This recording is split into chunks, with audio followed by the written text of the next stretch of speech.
Saudi দর্শক মন্ডলী আসসালামু আলাইকুম। আবার একটি বাড়িপুর আম বাগানে আপনাদের স্বাগত জানাচ্ছি। এটি একটি বাড়িপুর আম বাগান, যেটি গত আপনাদের বাড়িপুর আম বাগান দেখাচ্ছিলাম, সেখান থেকে এটা ভিন্ন বাড়িপুর আম বাগান। দেখেন এখানে আম ধরছে, অনেক আম।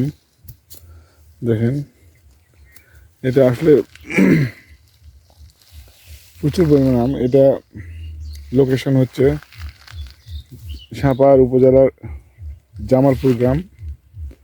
দেখেন কি পরিমাণ আম ধরেছে, প্রচুর পরিমাণ আম ধরেছে এখানে।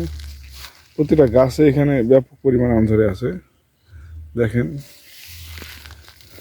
এত পরিমাণ আম ধরে আছে যেমন বলার নয়। দেখেন, দেখায় আপনাদের ঘুরে ঘুরে। তো আসলে খরার এই মৌসুমে শুকিয়ে গেছে আম। তা আম, বাড়িপুর আম আসলে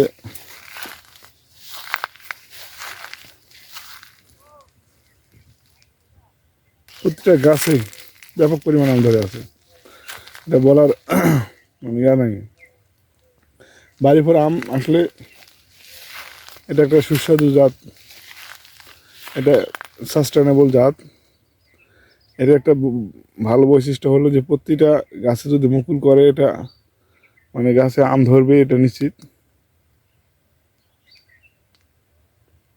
দেখেন আপনার প্রতি গাছে দেখেন কি পরিমাণ আম ধরেছে। এটা দেখেন প্রতিটা আমের সাইজ দেখেন। বৃষ্টির পানি নাই, তারপরও আমের সাইজ দেখেন। প্রিমিয়াম কোয়ালিটির আম, দাগ নাই। প্রতিটা আম প্রায় 100 গ্রাম করে হয়ে গেছে। দেখেন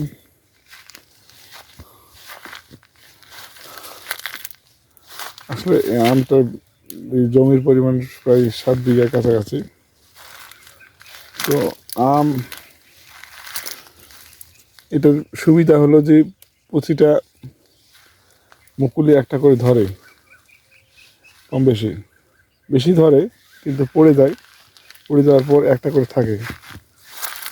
এটাই এটা সুবিধা বাড়িপুরে আমের।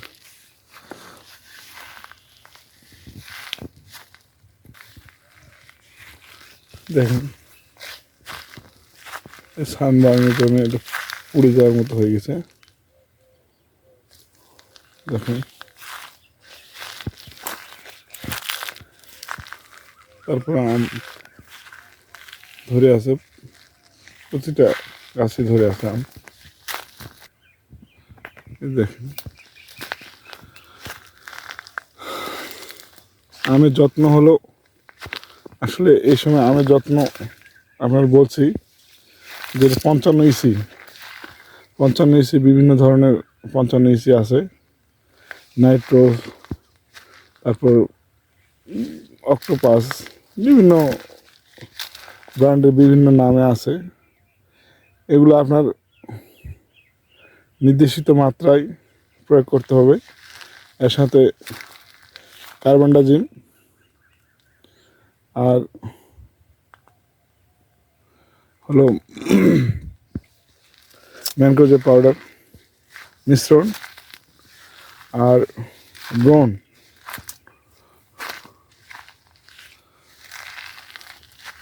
দিলেই হবে এই সময়। দেখেন এটা দিলেই এনাফ। দিয়ে আপনার স্প্রে করতে হবে, যেহেতু তাপপ্রবাহ চলছে এই সময়। আসলে সকালে আর বিকালে স্প্রে করতে হবে, যে সময় তাপের একটু, রোদের তাপটা একটু কম থাকে, সেই সময় স্প্রে করতে হবে। তাহলে আমটা আপনার সুস্থ থাকবে, আম ঝরবে না। আপনারা জানেন যে মাছি কাটা, এই সময় মাছি কাটা আক্রমণ বেশি হয়।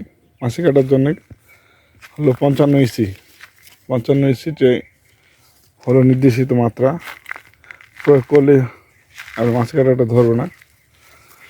আর বিশেষ কিছু প্রয়োগ করার দরকার নেই। সবিক্রমও দেওয়া যেতে পারে, সবিক্রম অথবা দমদম, এটাও দেওয়া যেতে পারে। দেখেন বিশেষ কিছু বলবো না এটা। তো আসলে বাড়িপুর আমটা লেটে ওঠে, এটার দাম বেশি পাওয়া যায়, তো বাজার দর যেহেতু বেশি, এটা লাভজনক। বাজার দর বেশি থাকার কারণে এটা চাহিদাও বেশি থাকে। এটা মার্কেট দর ভালো এই সময়, মানে আমের রূপালির চাপটা কম থাকে। রূপালি আমের চাপ কম থাকার কারণে আমের দাম ভালো পাওয়া যায়, আর বিক্রি করতে সুবিধা হয়। তো ঠিক আছে, ভালো থাকেন, সুস্থ থাকেন, সুন্দর থাকেন। আসসালামু আলাইকুম।